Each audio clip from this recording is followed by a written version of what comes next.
Olá, tudo bem? Boa noite. Hoje teremos uma live sobre os exames de citogenética. Eu vou destrinchar cada exame de citogenética, bem como quais são suas indicações. Hoje eu vou conseguir tirar as dúvidas de vocês sobre cariótipo, array, FISH, MLPA, porque eles são exames que estão cada vez mais no dia a dia dos nossos queridos pacientes e principalmente são utilizados em todas as áreas da genética, tirando a parte da oncogenética, entre aspas. Porque até na própria oncogenética a gente pode utilizar desses exames. Antes de tudo, a gente tem que lembrar o que é cariótipo. Para a gente poder entender os outros exames de citogenética, eu preciso inicialmente explicar o que é cariótipo.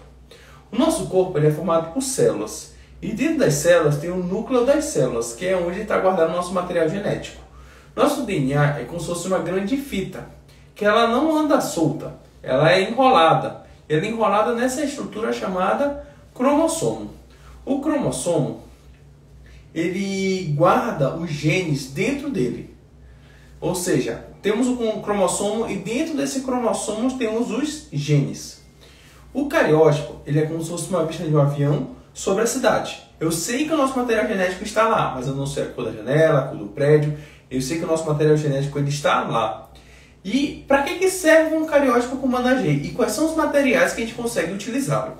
O primeiro e mais comum de todos é o cariótipo de banda G de sangue periférico. Ou seja, ele é tirado do sangue normal, não precisa de jejum, não precisa de nada. E ele é utilizado para algumas situações. A primeira delas é investigação de quadros sindrômicos, por exemplo, síndrome de Down, síndrome de Edwards, atraso do desenvolvimento, que a gente utiliza o cariótipo para a gente pesquisar alterações cromossômicas. A segunda situação que o cariótipo de banda G é utilizado de sangue periférico é para avaliação genética de casais, seja nas perdas gestacionais, seja em reprodução humana ou até mesmo casamento de primos. Por quê? Quando a gente olha o cariótipo, a gente tenta identificar translocações equilibradas. Essas translocações fazem com que na pessoa não tenha absolutamente nada, mas tenha para os nossos filhos. E a partir daí, o que acontece? Acontece que se o nosso cariótipo ele tem essa translocação equilibrada, eu posso passar para o meu filho desequilibrado e aí formar um quadro sindrômico. Ainda falando sobre alterações de cariótipo com banda G de sangue periférico, essa é a segunda aplicação. A primeira é quadros sindrômicos, a segunda está voltada para aconselhamento genético de casais.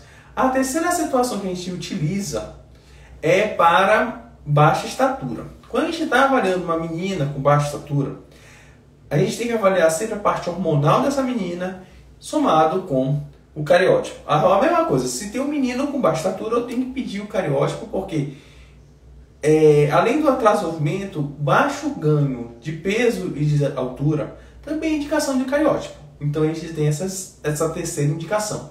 Quadros sindrômicos, reprodução humana e a terceira indicação do cariótipo seria exatamente a baixa estatura. A próxima indicação do cariótipo ela está relacionada com distúrbio da diferenciação sexual. O que seria isso? É o famoso intersexo, quando eu não sei se a criança é menino ou menina. Essas situações, o cariótipo é muito importante porque ele pode decidir qual é o sexo que a gente vai adotar para aquela criança. E, consequentemente, nome e sexo social. A gente tem que lembrar que existem vários tipos de sexo. Eu vou fazer posteriormente uma live só sobre distúrbio da diferenciação sexual, porque é muito complexo. Mas a gente tem que lembrar que no distúrbio da diferenciação sexual o cariótipo é muito importante. Então temos 4 indicações para o cariótipo. Quadros sindrômicos, temos reprodução humana, perdas gestacionais, casamento de primos. A terceira, que seria baixa estatura, baixo ganho de peso. E a quarta, que é distúrbio da diferenciação sexual. São ramos da genética que o mesmo exame ele pode ser utilizado. Ontem eu recebi uma mensagem que me falaram exatamente a seguinte pergunta. Eu fiz cariótipo quando eu fui fazer minha FIV, mas não serviu para nada. Não sei por que eu fiz. Na verdade, você fez para provar que você não tem uma translocação. A partir do momento que você não tem uma translocação, eu posso prosseguir no tratamento de reprodução humana para que não seja necessário a realização de, por exemplo, teste genético em embrião ou ser indicativo de teste genético em embrião. Claro que existem outras indicações, idade e perda de gestacionais prévias, mas a partir do momento que você tem um cariótipo normal, já é um indicativo de bons resultados do tratamento de reprodução. Por isso que você faz cariótipo do casal em reprodução humana. Para perda de gestacionais a gente já sabe que a translocação é equilibrada, e casamento de prima é mais como precaução. A gente tem 4 indicações para o cariótipo. Mas o cariótipo, como primeiro exame, ele tem uma série de limitações. A gente olha o nosso material genético muito superficialmente. Eu preciso, às vezes, aprofundar essa investigação. Como? Ou eu uso uma técnica genômica completa, que é os microarrays, ou eu uso técnicas genômicas únicas, para regiões específicas, que aí a gente entra os FISHs e os MLPAs. Eu vou falar primeiro FISH e MLPA, para depois falar em array. O FISH e o MLPA são 2 técnicas que avaliam basicamente microdeleções e microduplicações. Por que a gente chama de micro? Porque não é visível ao cariótipo convencional. O que isso quer dizer? Por exemplo, o cariótipo ele tem uma certa resolução. Mas, por exemplo, numa região chamada 22q12, que é a região da síndrome de George, o cariótipo não é possível avaliar aquela região. Então eu preciso de ter uma segunda técnica que consegue avaliar aquela região do 22q1.2. Essa região no 22q1.2 a gente utiliza o FISH. O FISH ele também utiliza-se de sangue periférico. E mais do que isso, a gente pode usar até mesmo saliva. É interessante. O cariótipo com bandagem de sangue periférico, basicamente a gente utiliza sangue. Eu vou falar mais tarde sobre outras aplicações para o cariótipo, tem pele e restos ovulares, mas mais tarde. No FISH, eu uso basicamente saliva ou sangue. Eu posso usar até pele e até tumor para fazer FISH, tecido de tumor. Mas a gente vai focar aqui em alterações germinativas, não somáticas. Se eu tenho uma suspeita de uma síndrome de deleção do 22q1, que é a síndrome de George, eu vou pedir um exame exatamente para a síndrome de George. Aí vai me dizer sim ou não, ou tem a deleção ou não tem a deleção. Se tiver, eu fechei o diagnóstico, se não tiver, não fechou o diagnóstico. O FISH, normalmente, eles são sondas específicas, são uma ou no máximo 2 regiões que a gente vai avaliar. Já o MLPA, que é as técnicas de múltiplas amplificações de sonda dependente de ligação, por isso ela é múltipla. Eu posso usar uma região, 22q1.2, eu posso usar uma série de regiões, porque existe, por exemplo, que a gente chama de MLPA voltado para quadros sindrômicos de microdeleção, ou até mesmo eu posso utilizar o MLPA para regiões que é o que eu mais gosto, de sondas subteloméricas. Por quê? O cariótipo, quer dizer, o cromossomo, ele tem 2 braços. Vamos imaginar, tem as pontas desses braços, que eu prefiro chamar de cabeça e o pé do cromossomo. Existe um tipo de MLPA que ele olha exatamente essas regiões. E ele do ponto de vista de custo-benefício, é muito barato. E ele às vezes é utilizado para tentar reduzir o custo do array. Porque eu consigo olhar todos os cromossomos, as pontas e os pés dos cromossomos. Ou seja, eu já saberia se aquele indivíduo teria ganho ou perda de cromossomo inteiro. Semelhante ao cariótipo, só que com uma resolução melhor, vamos dizer assim. Só que só vai ver regiões subteloméricas. A gente tem que lembrar que o MLPA subtelomérico, ele tem uma grande utilização. Você lembra que eu falei de cariótipo que pode ser feito de vários materiais? Um deles, que é o que eu vou falar agora, é sobre os restos ovulares. O que é restos ovulares? Quando a mulher tem uma perda gestacional em curso, que eles chamam de aborto retido, gestação não evolutiva, a gente pode utilizar esse material para fazer uma técnica genética para tentar descobrir a causa da perda gestacional. E a gente utiliza exatamente esse material para fazer o cariótipo de restos ovulares. Eu posso fazer ele de 2 formas. Ou com um cariótipo convencional, que eu preciso de crescimento celular, Ou eu posso partir para a biologia molecular. Eu extraio o DNA e faço a técnica. Normalmente é feito o MLPA subtelomérico, porque é rápido e barato. Diferente do array, que a gente vai falar mais tarde. Ainda falando sobre essas duas técnicas, a técnica de perdas que a gente mais vai utilizar vai ser a molecular. Porque se a gente faz um cariótipo convencional e der feminino normal, eu não sei se aquele material é da mãe ou do feto. Possivelmente é da mãe. Já com o advento da biologia molecular, eu consigo identificar se o material extraído ele é proveniente da mãe ou do feto, nos casos de feminino normal. Essas são as duas grandes vantagens do MLPA frente a um cariótipo. Só que, claro, cada técnica vai ser utilizada em situações diferentes. Nos restos ovulares, o MLPA ele se sobressai do cariótipo convencional porque não depende do crescimento celular. E via de regra, o que acontece? A maioria das mulheres que têm perdas, elas têm perdas em casa. Quando elas têm perda em casa, o saco gestacional, quando ele sai, ele tem que ser colocado num pote estéreo, com soro fisiológico e mandado para o laboratório. Se eu fizer só cariótipo convencional, não ter crescimento celular, a técnica não serviu de nada. E a gente continua sem saber por que da perda gestacional. Diferente de, se eu pegar essa mesma amostra, o saco gestacional no tubo de urina estéreo, com soro fisiológico, e mandar para fazer extração de DNA, eu posso fazer qualquer técnica de biologia molecular naquela amostra. E aí sim poder identificar a causa, o motivo porque, por exemplo, de uma gestação anembrionada, ou até mesmo por conta de uma gestação que infelizmente não foi para frente. E aí saber a causa, o cariótipo do bebê, como eu gosto de chamar.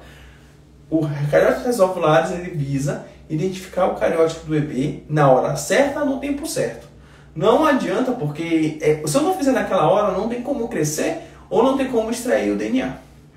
Ainda falando sobre técnicas pontuais, que é o FISH e o MLPA, são duas técnicas que a gente utiliza muito quando a gente está pensando em alguma situação específica ou, por exemplo, para redes ovulares. São muito úteis. Ou até mesmo deficiência intelectual, pensando em reduzir o custo do array. E o que é o array? A pesquisa de micro-rearranjos cromossômicos, que a gente chama de array, ela tem duas situações. A primeira delas, ela complementa o cariótipo. Por quê? Em vez de eu olhar a cidade do ponto de vista de um avião, o MLPA e o FISH é como se fosse um helicóptero águia, que eu só vou olhar uma região específica. O array ele vai voar mais baixo. E como ele voa mais baixo, o que acontece? Eu consigo, com uma altíssima resolução, encontrar microdeleções e microduplicações. E aí, fora as síndromes mais clássicas de síndrome de George, síndrome de Lerdicker, Cri-du-Chat, Wolfenshorn, deleção P36, a gente tem uma possibilidade de, com um exame, avaliar todos os cromossomos procurando quadros sindrômicos. É muito útil. Só que o problema realmente é custo. E falando em custo, é padrão ouro nos Estados Unidos. Lá não se faz cariótipo, já se faz direto ao array. Aqui no Brasil a gente ainda tem aquela escadinha. Primeiro o cariótipo, depois o array e por último o sequenciamento de exoma. Isso para deficiência intelectual, atraso do desenvolvimento e transtorno do espectro autista. Aqui a gente tem que reforçar a seguinte situação. Se eu estou pensando em doenças cromossômicas, alterações cromossômicas, eu tenho que pedir essa sequência de exames. O array ele tem um grande problema. Ele precisa de uma pureza de DNA maior. Por isso que a gente dificilmente vai fazer array de restos ovulares. A pureza daquele DNA tem que estar muito mais puro e com uma quantidade melhor e qualidade.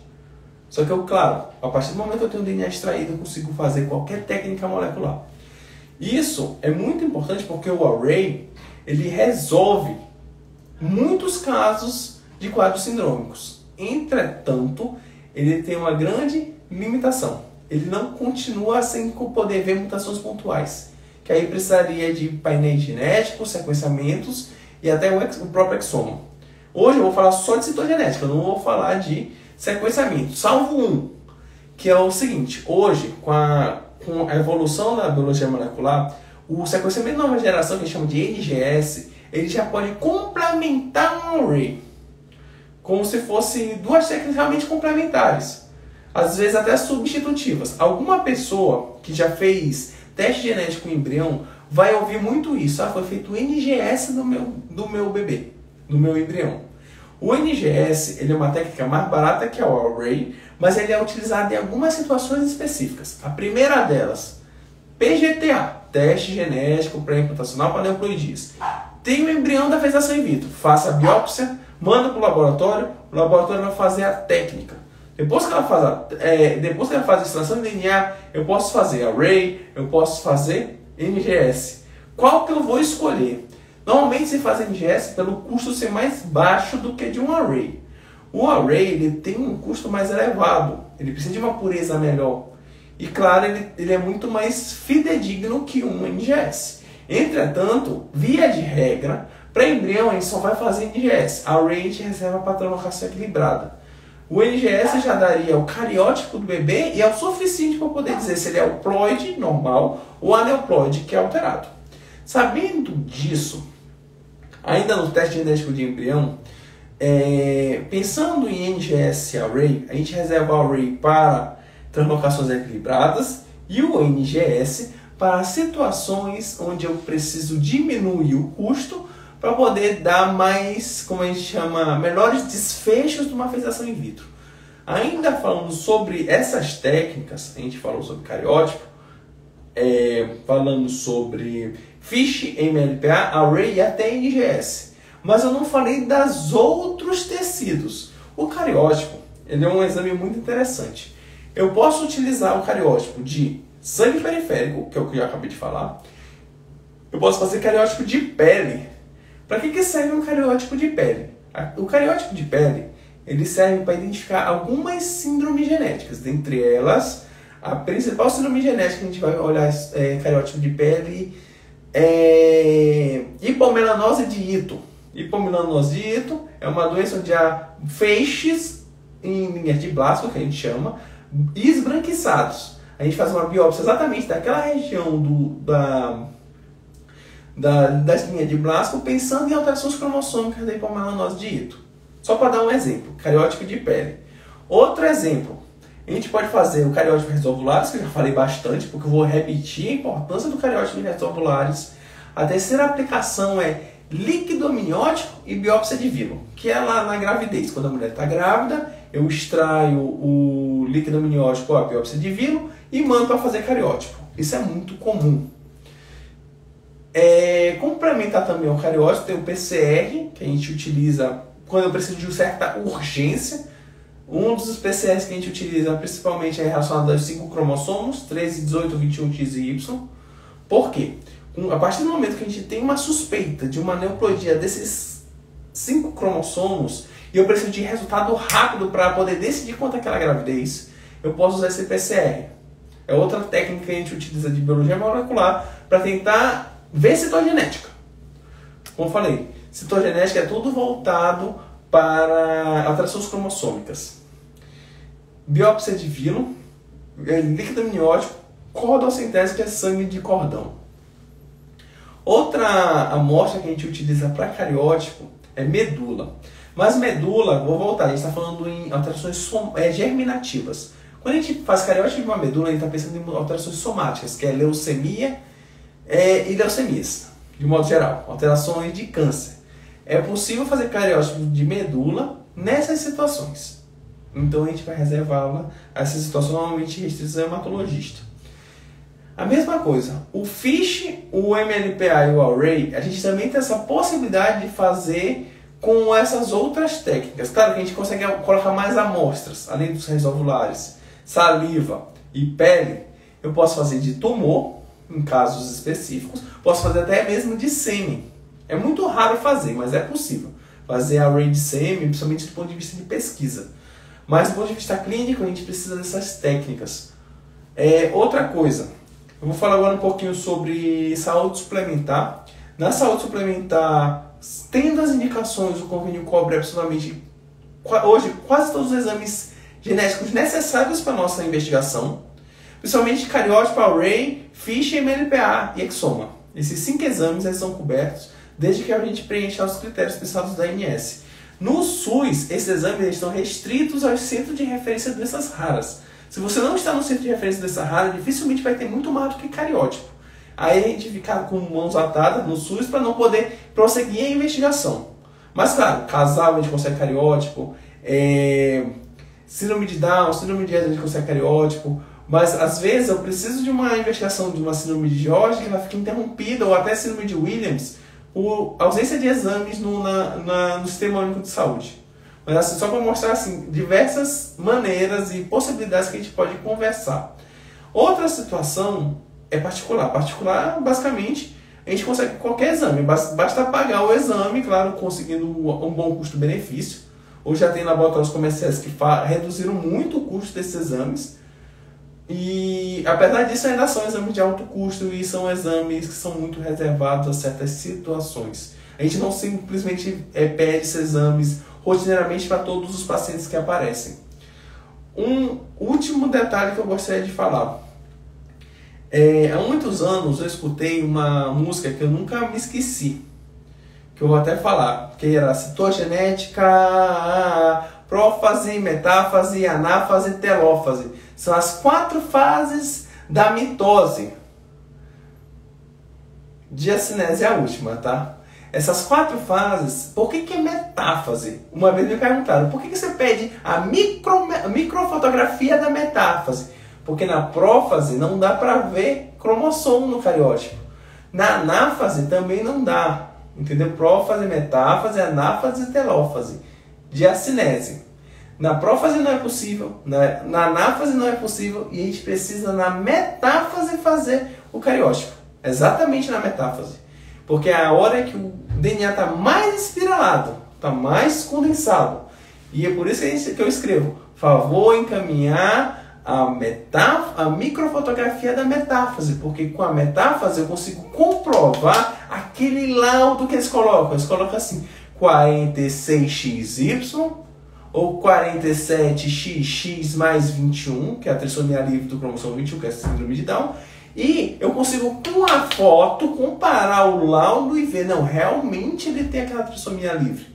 Via de regra, a maioria dos laboratórios não mandam microfotografia da metáfase, mas para translocação equilibrada, eu preciso da foto, para mostrar que realmente existe essa troca de um cromossomo com o outro. Claro que o laboratorista ele vai olhar isso, mas o geneticista a gente precisa da microfotografia da metáfase. É como se fosse a chapa do raio-x. Eu consigo ver um raio-x com laudo. Se o laudo é normal, tem que dar para ver, mas às vezes aparecem uns raios-x mais diferentes. E com esses raios-x diferentes, o que eu vou ver? Eu preciso avaliar a chapa, principalmente na esterossalpingografia, que eu fiz até um vídeo recente no Reel sobre esterossalpingografia. Eu preciso da chapa da esterossalpingografia, assim como eu preciso da chapa do cariótipo, que é a microfotografia da metáfase.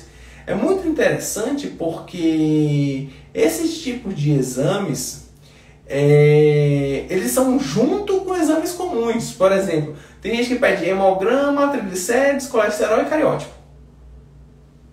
Uma vez eu tive que explicar por que um exame de sangue não deixa uma mulher engravidar. Ela tinha síndrome de Turner, com 100% das células. Ela realmente não menstruava, ela tinha gônadas em fita, ela tinha um útero rudimentar, ela tinha síndrome de Turner. E eu fui tentar explicar para ela que aquilo não é só um exame de sangue, é a constituição genética do corpo dela. Todas as células do corpo dela tinham exatamente 45X. Aí, para mostrar que um simples exame de sangue, ele é muito mais complexo do que simplesmente um exame de colesterol, triglicérides e coisas desse tipo.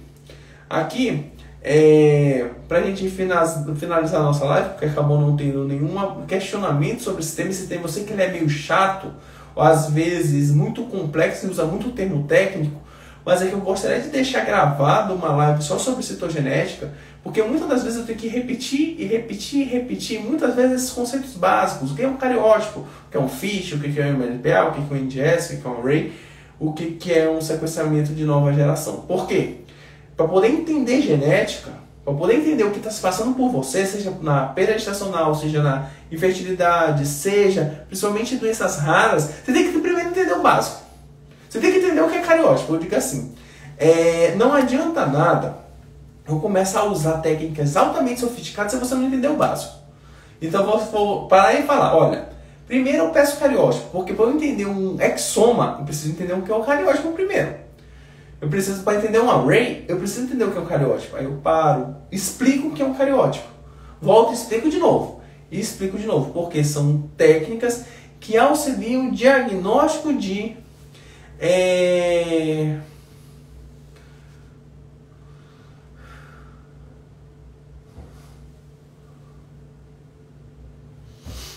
para diagnóstico de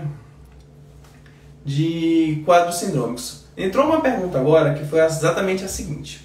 Uma perda gestacional precoce de 6 semanas. Qual é o exame que a gente vai identificar a causa dessa perda gestacional? Vamos lá. Primeira possibilidade. Eu tenho material do bebê. Então eu tenho que fazer cariótipo de restos ovulares. Pode dar certo? Pode não dar certo a técnica. Mas assim, a partir do momento que eu tenho aquela amostra, eu posso fazer a técnica do cariótipo, principalmente cariótipo molecular. Se eu não tenho, eu tenho que lembrar, a primeira causa de perda gestacional de primeiro trimestre, ainda mais com menos de 8 semanas, é a alteração do cariótipo do bebê. Segunda exame que a gente precisa avaliar, cariótipo dos pais. Vê que o primeiro e o segundo está voltado para cariótipo. Eu preciso do cariótipo dos dois. Eu sempre falo, consulta de perdas gestacionais é de casal, não é da mulher. Se vai no consultório só mulher, eu digo não dá para atender, tem que chamar o marido. Porque, primeiro, eu não posso passar o resultado do cariótipo do homem para a mulher, nem vice-versa, porque às vezes o problema é no homem e não na mulher. Assim como às vezes o problema é na mulher e não no homem, eu não posso passar o exame seu para ele, assim como eu não posso passar o exame dele para você. Isso não é eticamente correto. Segunda situação, a partir do momento que a gente avalia o casal, e ambos do casal têm alteração, não tem alteração cromossômica nenhuma, não tem translocação equilibrada, presume-se que possivelmente a causa era a cromossômica do bebê. E as outras causas? Trombofilia normalmente é mais de 10 semanas, mas a gente sempre pede para a gente não deixar passar nada. Então eu vou pedir trombofilias adquiridas hereditárias e sempre alteração de tireoide. Essa é a investigação de perdas. Sempre volta cariótipo.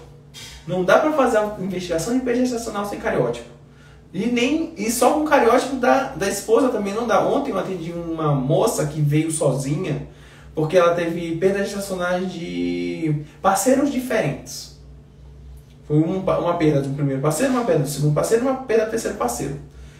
Realmente não tinha como convocar os parceiros para fazer o cariótipo. Eram situações um pouquinho mais complexas. Mas o que eu gosto de falar, a investigação não dá para ser feita só com a mulher. Eu preciso do homem, porque às vezes existem alterações do homem que poderiam ser a causa da perda.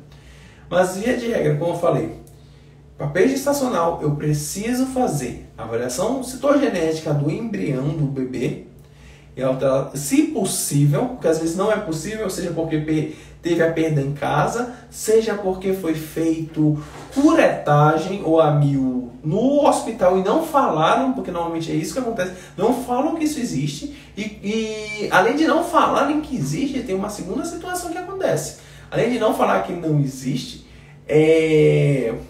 a maioria das vezes é encaminhada apenas para anatomopatológico. O que anatomopatológico ajuda a gente nas perdas? Uma coisa, dizer se é mole datiforme ou não. Mole datiforme eu consigo ver com cariótipo também, porque vai ver triploidia, é uma alteração do cariótipo. É quando um óvulo é fecundado por 2 espermatozoides, ou o óvulo tem 2 núcleos, e ele é fecundado por um espermatozoide. Então são 2 núcleos no espermatozoide, ou 2 espermatozoides e um óvulo. Isso é mole datiforme. O anatomopatológico vai me dizer se é mola ou não. Eu acredito que essa pergunta tenha sido respondida. Assim, como não temos mais perguntas a adicionar na live de hoje, e esse tema realmente ele é muito complexo, ele assim, utiliza muito nome técnico para falar a verdade, a gente tenta simplificar, mas mesmo assim ainda fica muito confuso quando eu tento falar. Eu tenho sempre que dizer, cariótipo é imprescindível na investigação de doenças raras, e na reprodução humana, principalmente na perda gestacional e em casais inférteis. Às vezes a infertilidade vem por conta da alteração do cariótipo. E às vezes não é nem pedido cariótipo para casais inférteis. casais inférteis, casais que têm perdas gestacionais e, por fim, casamento de primo. Casamento de primo é uma situação à parte, porque tem outras situações que a gente tem que conversar, mas uma delas é o cariótipo do casal. De qualquer forma, foi um prazer novamente estar aqui com vocês. A live da semana que vem teremos uma convidada muito especial, que é a doutora Daphne. A doutora Daphne, ela é cirurgiã vascular.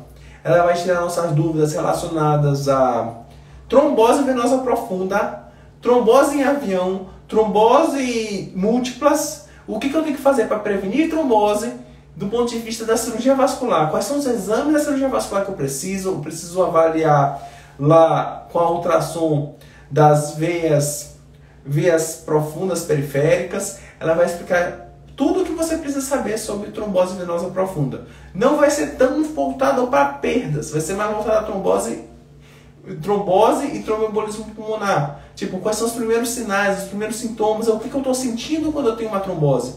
Por quê? Porque, como eu gosto de falar, se você sabe o que está acontecendo com você, você pode identificar precocemente a trombose e poder, inclusive, salvar a sua própria vida ou salvar a vida de alguém. E isso é muito importante, porque a trombose não se brinca, é uma situação muito complicada. A gente tem as tromboses placentárias que estão relacionadas a perdas gestacionais, efeitos adversos na gravidez, que é pressão alta, pré-eclâmpsia grave, cirurgia HELP, que pode inclusive levar à morte daquela gestante, mais do que a própria perda do bebê, a morte da gestante. E a gente vai falar bastante sobre trombose com uma especialista da cirurgia vascular. A gente fala muito na parte da obstetrícia, a gente fala muito da parte da genética, mas eu convidei a doutora Daphne, que é a minha primeira escolha em referência em cirurgia vascular aqui em São Paulo, e principalmente no Brasil também. De qualquer forma, foi um prazer estar aqui com vocês. Aguardo vocês semana que vem, acredito que é dia 21, que é próxima terça, às 19h30, vai ser eu e a doutora Daphne para tirar todas as suas dúvidas sobre trombose venosa profunda sob a ótica do cirurgião vascular. Muito obrigado a todos e tenham todos uma boa noite. Tchau, tchau.